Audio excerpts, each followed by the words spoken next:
Howdy, folks. This is Big Sam. Welcome to this episode of Cooking with Mosins. In this series, we're going to be finding a Mosin Nagant, and based off of either who made it or whoever used it thereafter, from a country standpoint, we're going to find some interesting dish belonging to that country to try to eat.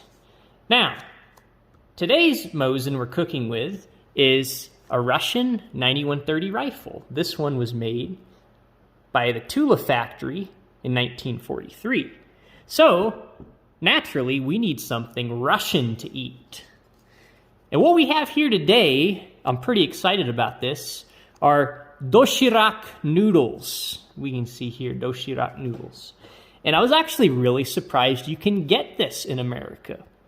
Now, I'm not sure what I'm more surprised by, the fact that I can get Russian spicy noodles in America, or the fact that the Russians actually make spicy noodles. If y'all know me, spicy noodles are kind of my lifeblood. That's one of the things I live off of. That's how I survived college and how I'm still alive today to bring this video to you. And as we can see here, it says it's hot and spicy, so I'm interested to see how that's going to play out. There is a fork inside. I don't think it comes with mushrooms and whatever green poison that is. It is apparently beef, and I can tell that because that looks like beef, and that's a cow there, so we're going to be eating a cow, probably. The directions are in both, well, these are the, let's see, these are the ingredients. They're in both English and Russian, which I find rather interesting. So there's wheat flour, palm oil, modified starch, onion powder. See, look at all of the amazing things in here. Seaweed, I'll pretend I didn't read that. How bad can this be? Well, let's see, there's 400 calories, which is actually pretty good. This is not that big. I was expecting this to maybe be only like 200 calories. So there must be a lot of hearty beef in here. We have some negligible calcium, quite a lot of sodium. That's enough to put a horse down, so that's exactly what we want to see there. We got 7 grams of protein, a little bit of iron and potassium, no vitamin D worth mentioning. That's okay. Now, this does say, please refer to the backside for detailed instructions. I'm hoping it's the backside of this, because there's nothing back here, but that's okay. Let's go ahead and open this now and see. And since this is Russian, I have an AK-74 knife, even though this was made in Taiwan, but that's okay. It's still a Russian knife, mostly. All right, so let's open this and see what we got in here. I don't really want to cut the styrofoam, so I'll be a little careful there.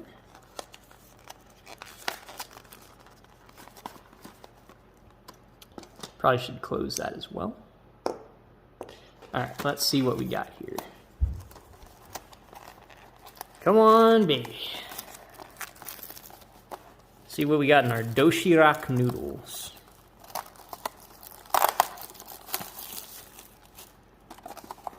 Do we have directions?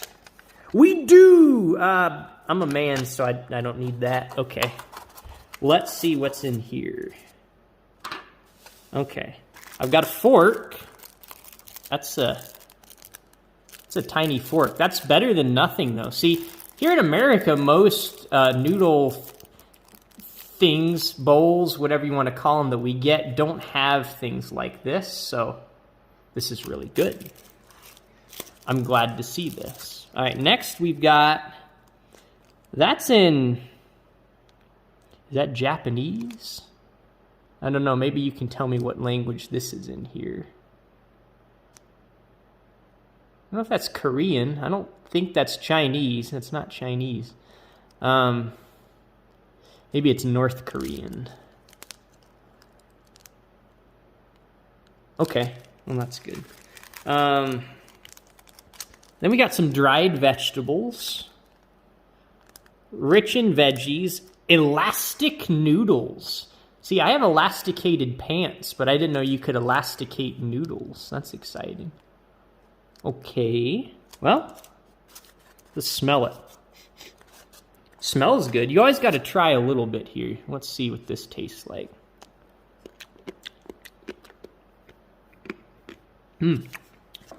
It tastes like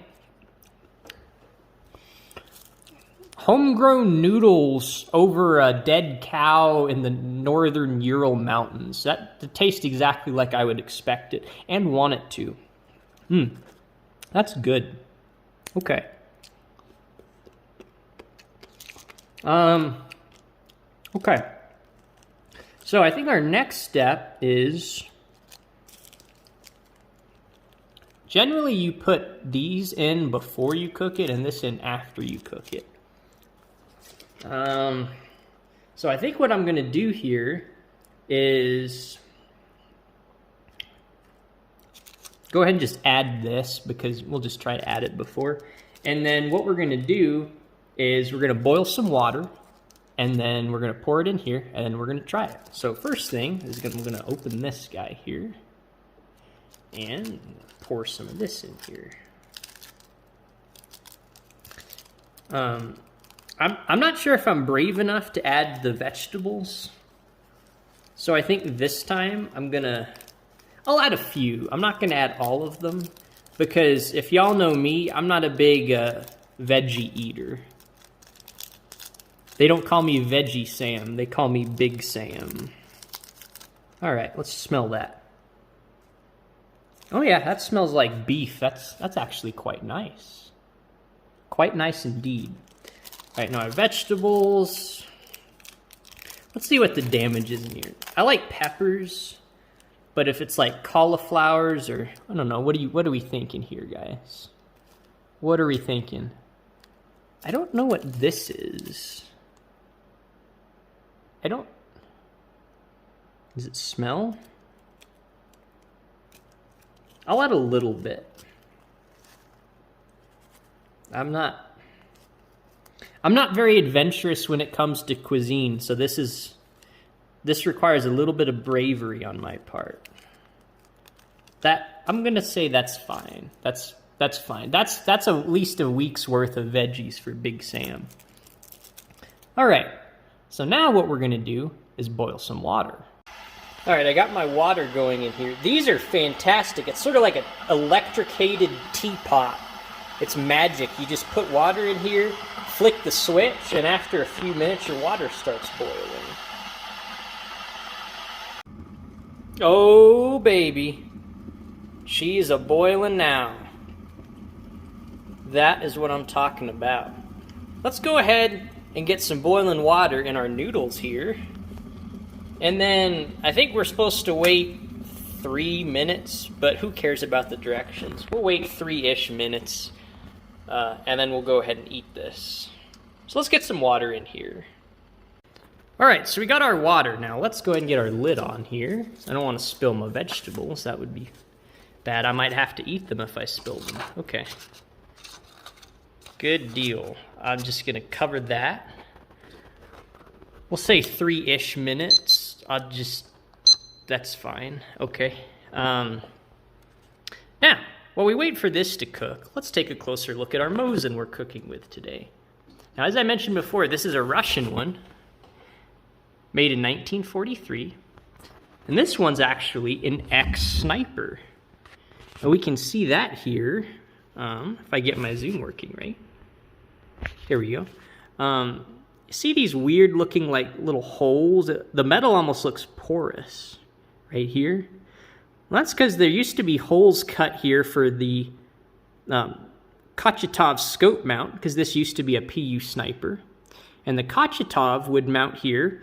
There were 2 big threaded holes for the screws, and then you also had secondary smaller holes for the pins that would go in there. Those were not threaded. They're just for the pins to sit in the receiver.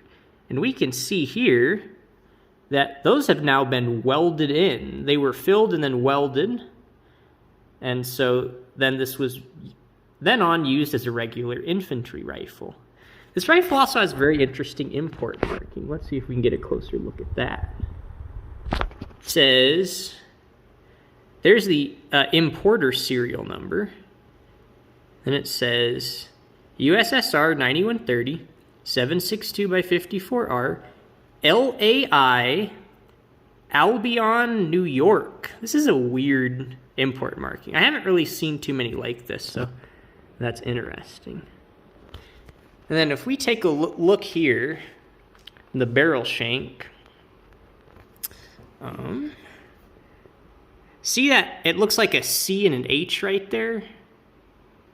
Well, that actually is a good indication that this is an X sniper. This was specifically chosen, the barrel was chosen to be a sniper rifle barrel. And that's actually the Russian letters SN, but in our alphabet, the English alphabet, it looks like a CH. Really interesting rifle. Look at all the stamps on this rifle. And we can also see that it has this really fabulous looking laminated stock. It's actually a bunch of sheets of plywood all glued together. And another great way to tell from a very long way away that it's a laminated stock, see this little guy here in the wrist of the stock? Well, this is a secondary lug, and this actually helps to hold the entire stock together, but you only really see this on laminated stock. So if you ever see this here, that's a really fantastic indication that you actually have a laminated stock. Really neat rifle. It's cool to be cooking with something like this today. Also, if we look at the serial number, the prefix is AM. And what's really interesting about that, that's actually the earliest known serial number, or not the earliest known serial number, excuse me, the earliest known prefix for serial numbers for a Tula PU sniper in 1943. So this is one of the first PU snipers Tula made in 1943. It was probably made in January. And so this could have definitely been shipped off to go help in the later stages of the Battle of Stalingrad, because that was going on right around the time this was made. Stalingrad actually ended right around February of 1943 after the Sixth Army was actually totally encircled during Operation Uranus, and eventually the Sixth Army was forced to surrender, and they were sent off into really horrible like prison camps, and most of them ended up dying. Just a really horrible battle.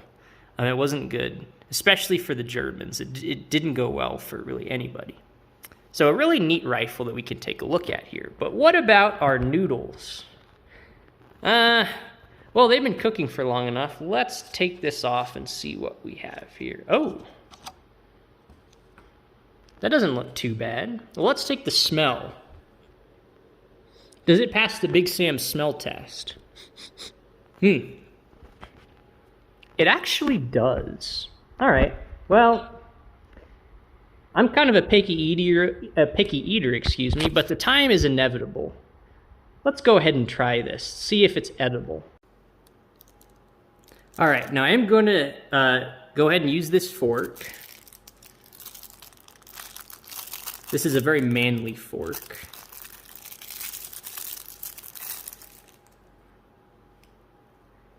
And for those of you that were hoping I was going to use the, I don't know, something like a Mosins Epsiode bolt or something as a fork, well, we're not going to do that today. Maybe in the future, but this one's not particularly clean, so I think I'm going to pass on something like that. All right.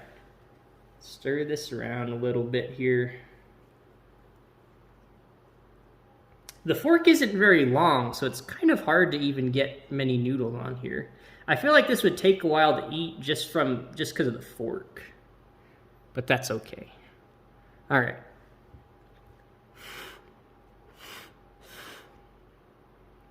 I want to burn myself. I kind of cooked this a little too long, but that's okay.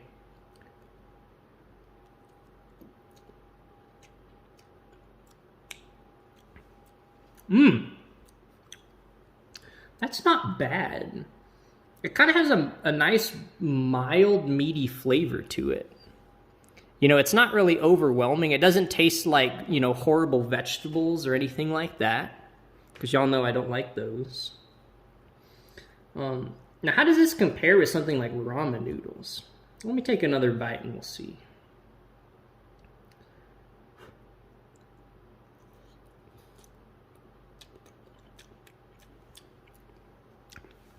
It's actually pretty similar to ramen noodles, but it has its own distinct kind of aftertaste. All noodles sort of taste the same initially, and then the aftertaste can be a little bit different. Well, that is the case at least with things like the ramen noodles, or the kind of the cheaper noodles. The college kid noodles, as we call them here in America. Yeah, but this is actually surprisingly good. I don't know what this, maybe this is beef. Maybe that's what those little things were. Is that beef? This thing right there? I don't know. I'll try it.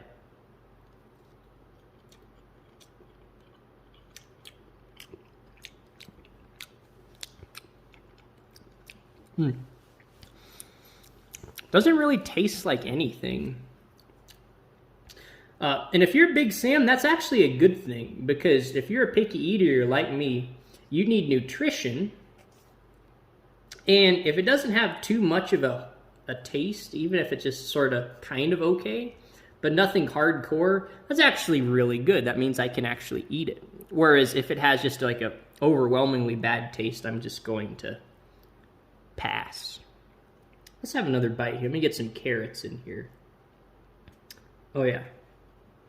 There we go. That looks like a good bite right there.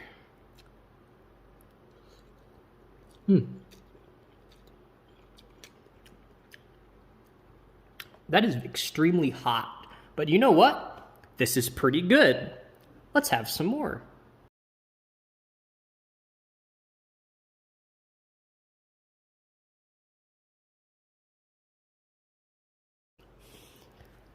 Alrighty, I am full. That was actually really good. Surprisingly good. Better than I was expecting. Now I've spilled a little bit, and I got a little bit on our Mosin here, so I'll need to clean that off. But how was it, right? Would I recommend it? Well, we're going to give it a Big Sam rating of 9 out of 10 Mosins. That's pretty good, and I'll say that's a lot better than I was expecting, okay? Again, it's similar to something like spicy chicken ramen noodles or something like that, spicy beef, but it's got its own kind of non-quite Oriental. You can tell it's not quite from the Orient. It's a little bit different, but it's spicy. It's very good. There's only good things I have to say about this. Now, let's say you want to try this. How can you buy this? Well, I actually got these. I bought a whole pack of these off of eBay. And they actually ship from a company in New Jersey. So potentially, if you're in the US or Canada, you can pretty easily get some of these. So if you'd like to try these, I'll be posting a link in the description to where you can buy these. Because, like I said, 9 out of 10 Mosins is, that's pretty high regards. This is outstanding. What's even great here is they even put the logo Doshirak right on the spoon. Let me see if I can. I don't know if it's wanted to zoom or not. I don't know if you can see that. It's sort of hard to see, but see right here, Doshirak, right on the fork, excuse me. Nice little attention to detail there. I appreciate that. So thanks for watching, guys, this episode of Cooking with Mosins. I really enjoyed this, and I hope that maybe I can convince you to try some of these Doshirak spicy beef noodles as well. So until next time, guys, thank you guys for watching. Please consider subscribing if you really enjoy Mosin Nagant content like this. Please let me know if y'all have any prayer requests, and I'll see you next time.